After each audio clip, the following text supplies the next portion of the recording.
Hallo DLG Familie, na, wie geht's? इस video में हम टेल्क डॉइच B1 के एग्जाम का schriftlicher Ausdruck करेंगे। schriftlicher Ausdruck कहते हैं रिटन एक्सप्रेशन कि आप लिखते कैसे हैं और इस एग्जाम में आमतौर पर 30 मिनट्स का टाइम हमें दिया जाता है और एक लेटर या ईमेल लिखी होती है, उसके जवाब में हमने 4 मुख्तलिफ पॉइंट्स पर लेटर या ईमेल लिखनी होती है। याद रखिए, टेल्क टॉइच B1 एग्ज़ाम आमतौर पर आजकल मैं अपने लर्नर्स को करवाती हूँ इसकी तैयारी। क्यों?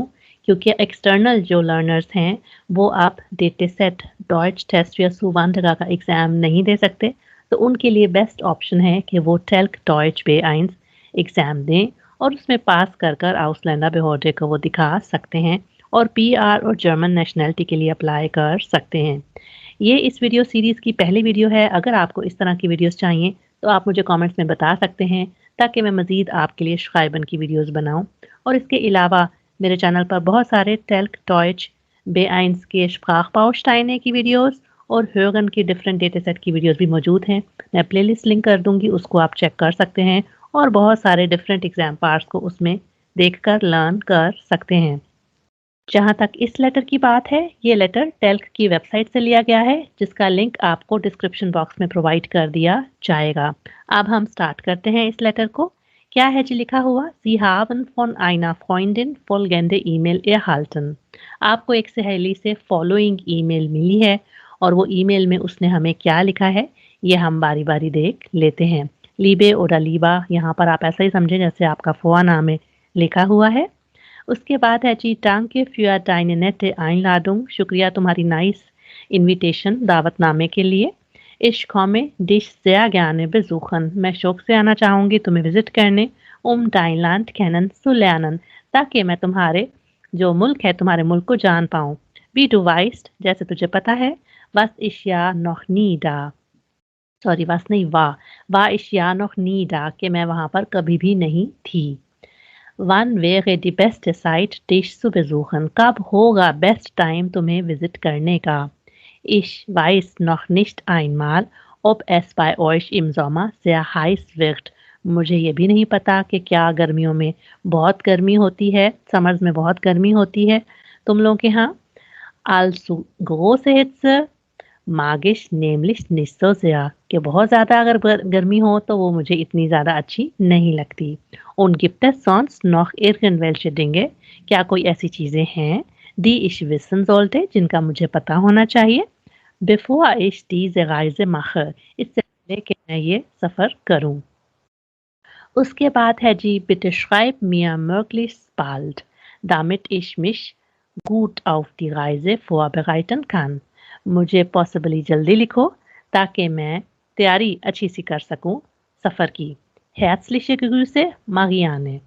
अच्छा, याद रखिए जैसे मैंने कहा था कि 4 पॉइंट्स पे हमने लिखना होता है, तो वो 4 पॉइंट्स हमारे पास क्या हैं? Antworten Sie auf die E-Mail, schreiben Sie etwas zu allen 4 Punkten, welche Ausflüge Sie mit Marianne machen wollen, was die beste Jahreszeit für die Reise ist, welche Kleidung sie mitnehmen soll, wie sie sich am besten auf die Reise vorbereiten kann। कि कौन से outings और trips आप मागियाने के साथ करना चाहते हैं। बेस्ट साल का जो टाइम है, या आगे साइट वैसे साल का टाइम इसका लफ्ज़ी मतलब बनता है, लेकिन ये होता है जी मौसम। तो कौन सा बेस्ट मौसम है सफ़र के लिए, कौन से कपड़े उसको साथ लाने चाहिए। ये मिट नेमन है साथ लेकर जाना, तो मिट पकिंगन हो जाएगा साथ लाना, ठीक है। अच्छा, उसके बाद है कि वो किस तरह से अच्छे तरीके से, बेस्ट तरीके से सफ़र के लिए तैयारी कर सकती है। आखिरी पॉइंट है जो कि पॉइंट नहीं है एक्चुअली, वो उन्होंने कहा है हमें überlegen Sie sich vor dem Schreiben eine passende Reihenfolge der Punkte, einen passenden Betreff, eine passende Anrede, Einleitung und einen passenden Schluss। कि आप सोचिए इसके बारे में लिखने से पहले कि क्या एक सूटेबल सीक्वेंस होगा इन चारों पॉइंट्स का, एक सूटेबल टाइटल क्या हो सकता है। अच्छा, बेटखैफ मैं भूल गई थी लिखना, लेकिन याद रखिए ईमेल और लेटर लिखने में कोई ख़ास इतना फ़र्क नहीं है, टेंशन की कोई बात नहीं। लर्नर्स को बड़ी फ़िक्र होती है कि हमें ईमेल आ गई या लेटर आया तो दोनों में क्या फ़र्क करना है, कैसे लिखना है। याद रखिए मैंने B1 में भी और C1 में भी ऐसी कोई भी चीज़ें, ऐसे कोई भी फ़र्क नोट नहीं किए थे जब मैं पेपर दे रही थी, और मेरे शाइबन में हमेशा बहुत ही अच्छे नंबर आते रहे हैं। तो मैंने जो ईमेल आपके लिए लिख के रखी हुई है, मुझे भूल गया था, उसमें मैंने फिर सब्जेक्ट नहीं लिखा हुआ, तो आपकी अपनी मर्ज़ी है, आप लिखें तो भी ठीक है, ना लिखें तो भी ठीक है, लिख लें अगर उन्होंने कहा हुआ है तो बेहतर रहेगा, ठीक है? अच्छा, उसके बाद है eine passende Anrede। Anrede कहते हैं जैसे आप किसी को मुखातिब करते हो। Sehr geehrte Damen und Herren वाली लाइन या लीबे और लीबा वाली जो लाइन होती है उसको हम Anrede कहते हैं। और Einleitung कहते हैं कि लेटर को लेकर कैसे चलना है, कैसे उसकी बॉडी बनानी है। Und einen passenden Schluss और उसका कंक्लूजन एंडिंग कैसे करनी है। तो याद रखिए ये एग्जामिनेशन सेंटर में हमारे सामने पेपर होता है, हम बीच-बीच में कुछ लाइनें प्लस माइनस इधर-उधर से कर इसको कर सकते हैं इस्तेमाल, टेंशन की कोई बात नहीं है। इसका अच्छा-सा जवाब मैंने आपके लिए लिख कर आधा पौना घंटा मैंने लगाया है, याद रखिए। और ये ईमेल मैंने बहुत ही डिटेल्ड लिखी है। असली इम्तिहान में आपसे एक्सपेक्ट किया जाता है कि 90 से 95 लफ्ज़ होने चाहिए एक ईमेल या लेटर का जवाब देने के लिए। और ये कि जैसे आधा घंटा का टाइम मिलता है तो आपको अपनी स्पीड ऐसे बनानी पड़ेगी कि अच्छे से आप लेटर उसी टाइम में नीट कर अपनी आंसरिंग शीट पर लिखें, वो बड़ा ज़रूरी है।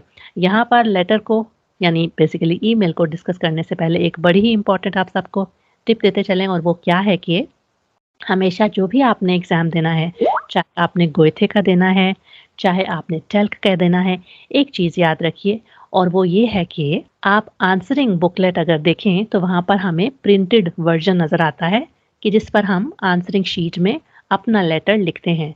अगर आप उसको प्रिंट कराकर फ़ोटोकॉपी कर लें और वहाँ पे लेटर लिख-लिख कर ईमेल और लेटर की प्रैक्टिस करें, तो आपको अंदाज़ा भी हो जाएगा कि आपकी जो लिखाई है उसके मुताबिक कितनी लेंथ बनेगी और कितने पैराग्राफ्स में कैसे आपको डिवाइड करना है। ये हो गई पहली टिप। दूसरी टिप जो आपने याद रखनी है कि चारों पॉइंट्स पर प्यारे-प्यारे 4 अलग-अलग पैराग्राफ्स होने चाहिए। जैसे मैंने कहा ये इतनी लंबी कहानियाँ मैंने सिर्फ़ एक्स्ट्रा आपको बताने के लिए बनाई हैं, वरना इतना लंबा लेटर या ईमेल नहीं होना चाहिए। तो आपको तकरीबन इतने-इतने पैराग्राफ 3-3 4-4 लाइनों के आप पैराग्राफ बनाकर चारों पॉइंट्स पर लिखेंगे तो ही आपको अच्छे नंबर मिलेंगे। किसी भी एक पॉइंट को भी आपने छोड़ना नहीं है, ठीक है? ये आप सबने याद रखना है। अब हम इस ईमेल को डिस्कस कर लेते हैं जो मैंने आपके लिए लिखी हुई है। Liebe Marianne, über deine E-Mail habe ich mich riesig gefreut कि तुम्हारी ईमेल पर मुझे वाक़ई ही खुशी हुई है। Ich bin glücklich, dass du meine Einladung angenommen hast। मैं खुश हूँ कि तुमने मेरा दावतनामा कबूल किया। Eine Einladung annehmen कहते हैं एक्सेप्ट करना एक इनविटेशन को। तो यहाँ पर इसका हमने परफेक्ट लगा दिया। Du möchtest dich am besten auf die Reise vorbereiten। ये मैंने वहीं से लेटर से लाइन उठाई है कि तुम चाहती हो सबसे बेस्ट तरीके से सफ़र की तैयारी करो। तो आगे फिर मैं अपने पॉइंट्स मेंशन करना शुरू कर दूँगी, जैसे कि Zuerst kannst du einfach mal im Internet suchen।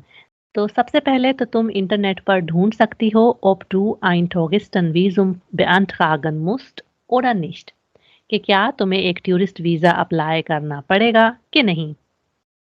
Ich glaube, das ist notwendig। मुझे लगता है कि ये ज़रूरी है। Wenn das der Fall ist, अगर ये केस है तो musst du benötigte Dokumente bereit haben। तो तुम्हें जो ज़रूरी डॉक्यूमेंट्स हैं उनको तैयार रखना चाहिए। अगला पॉइंट आ गया। हाँ, उन्होंने लिखा हुआ था जो सीक्वेंस है ना, आपको जो लगता है उसके मुताबिक पॉइंट्स को आप आगे पीछे कर सकते हैं। तो अगर आप नोट करें तो मैंने भी इनको जो मेरे समझ के मुताबिक सही सीक्वेंस लगती थी, मैंने इनको इस तरह से बनाया है। उसके बाद फिर मैं पाकिस्तान के बारे में बात करना शुरू करती हूँ, तो आप लोग जिस-जिस मुल्क के हैं उसके बारे में कुछ पॉइंट्स यहाँ पर इस पॉइंट में मेंशन कर देंगे। Pakistan ist ein schönes und großes Land। Pakistan एक प्यारा और बड़ा मुल्क है। Man kann hier alle Jahreszeiten erleben। इंसान यहाँ पर सारे ही मौसमों को एक्सपीरियंस कर सकता है। Im Winter gibt es im Norden wunderschönen Schneefall। Winter में होती है, सर्दियों में होती है नॉर्थ में खूबसूरत बर्फबारी। Im Sommer ist es überwiegend heiß। गर्मियों में होता है ज़्यादातर गर्म मौसम यानी। Manchmal kann die Temperatur über 50 Grad sein। कभी-कभी तो टेम्परेचर 50 से ऊपर हो सकता है। Besonders in der Mitte Pakistans। खसूसी तौर पर पाकिस्तान के दरमियान में यानी मिडिल में। ठीक है। Ich schlage vor, यहाँ पर मैंने वर्ब vorschlagen इस्तेमाल किया है जिसका मतलब है मशवरा देना। तो ich schlage vor, dass du entweder im Oktober oder im März hier kommst। मैं मशवरा देती हूँ या देता हूँ कि तुम या तो अक्टूबर में या तो मार्च में इधर आओ। अच्छा, याद रखिए यहाँ पे मैंने एंटवेडा ओडा एक 2 पार्ट कनेक्टर यूज़ किया है। इस तरह के कनेक्टर्स आपने ज़रूर बेआइंस पे सीख लेने हैं और लेटर्स में और श्राइबन और स्प्रेशन दोनों में बल्कि इस्तेमाल करने हैं ताकि आप अपना इंटरमीडिएट लेवल दिखा सकें। इनके जैसे और भी काफ़ी 2 पार्ट कनेक्टर्स हैं जो कि मैंने एक वीडियो में बताए हुए हैं। लिंक आपको ऊपर मिल जाएगा, उसको क्लिक कर ज़रूर चेक करिए और याद कर अप्लाई करना शुरू कर दीजिए। Warum habe ich diese Monate genannt? क्यों मैंने इन महीनों को नेम किया है? परफेक्ट लिखा है मैंने nennen का। In diesen Monaten ist das Wetter weder so kalt noch so warm। फिर से एक 2 पार्ट कनेक्टर आया, weder और noch जिसका मतलब है ना तो। तो इन महीनों में मौसम ना तो ज़्यादा ठंडा होता है ना ही ज़्यादा गर्म। उसके बाद अगले पॉइंट्स पे मैंने कैसे बात की है वो देख लेते हैं। Du kannst leichte Klamotten mitbringen। तुम हल्के कपड़े साथ ला सकती हो। Und eine leichte Jacke auch। और एक हल्की जैकेट भी। Es wäre auch prima। अब मैं conjunctive 2 की तरफ चली गई हूँ। जैसे मैंने कहा, लेटर हाल ही सिंपल छोटे छोटे जुमलों का नाम नहीं बल्कि इसमें डिफरेंट आपने 12 मसालों वाली चार्ट बनानी है ताकि अच्छा सा नंबर आपको मिले और एग्जामिनर को आपका लेटर बाकी सारों के लेटर से ज़्यादा अच्छा लगे। तो इम्प्रेस हो के ही तो नंबर मिलेंगे, वैसे तो नहीं मिलेंगे।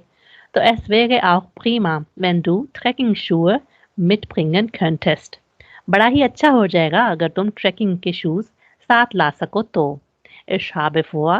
vorhaben एक वर्ब मैंने इस्तेमाल किया जो कि प्लानन जैसा है। प्लानन बहुत ही बेसिक है तो vorhaben का मतलब ही प्लान करना होता है। तो मेरा प्लान है कि dass ich zusammen mit dir wandern gehe कि मैं इकट्ठी तुम्हारे साथ हाइकिंग करने चलूं। Es wird bestimmt toll sein। ये डेफिनेटली बड़ा ही ज़बरदस्त होगा। Ich würde auch gerne einige Ausflüge mit dir machen। मैं शौक से चाहूंगी कुछ ट्रिप्स और आउटिंग्स भी तुम्हारे साथ करना। Ich bin aber nicht sicher। लेकिन मैं श्योर नहीं हूँ। Was dir gefallen wird। कि तुम्हें क्या अच्छा लगेगा।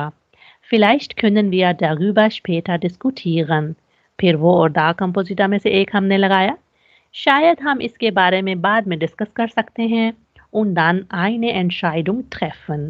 eine Entscheidung treffen का मतलब होता है एक फैसला करना।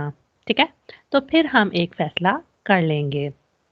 उसके बाद है Hast du irgendwelche Fragen? क्या तुम्हारे कोई सवाल हैं? Schreib mir bitte zurück। मुझे प्लीज वापस लिखो। Ich warte schon auf deinen Besuch। मैं इंतजार में हूँ पहले से ही ऑलरेडी तुम्हारे विजिट के। बेस्ट ग्रूसे। इसके बाद कॉमा नहीं लगाना। अक्सर मेरे लर्नर्स लगाते रहते हैं और हमेशा मैं उन्हें कहती हूँ कि इंग्लिश की कॉपी करना छोड़ दें, यहाँ पे जर्मन में कॉमा नहीं आता और एंड पे आप लोग अपना फ़ोआना में लिख देंगे। यहाँ पे एक और बड़ी ज़रूरी जाते जाते चीज़ आपको बताती चलूँ कि कॉमा के बाद जब आप लेटर शुरू करते हो अंटिल के कोई नाउन जी जो फॉर्मल वाला है और उसकी कोई फॉर्म्स ना हो तो आपने छोटे उसको अल्फ़ाबेट से स्टार्ट करना होता है। क्या इस वीडियो ने आपकी हेल्प की है? अगर हाँ तो मुझे लाइक और कमेंट करके बताइए और अपने जर्मन सीखने वाले दोस्तों को, खसूसी तौर पर उन दोस्तों के साथ जिनका जल्दी ही टेल्क टॉयच B1 एग्ज़ाम होने वाला है, उनके साथ इस वीडियो को ज़रूर शेयर करिए। दोनों चैनल्स के लिंक्स दिए गए हैं, इन्हें सब्सक्राइब कर लें। मैं मिलती हूँ आपको नेक्स्ट वीडियो में। चीयर्स।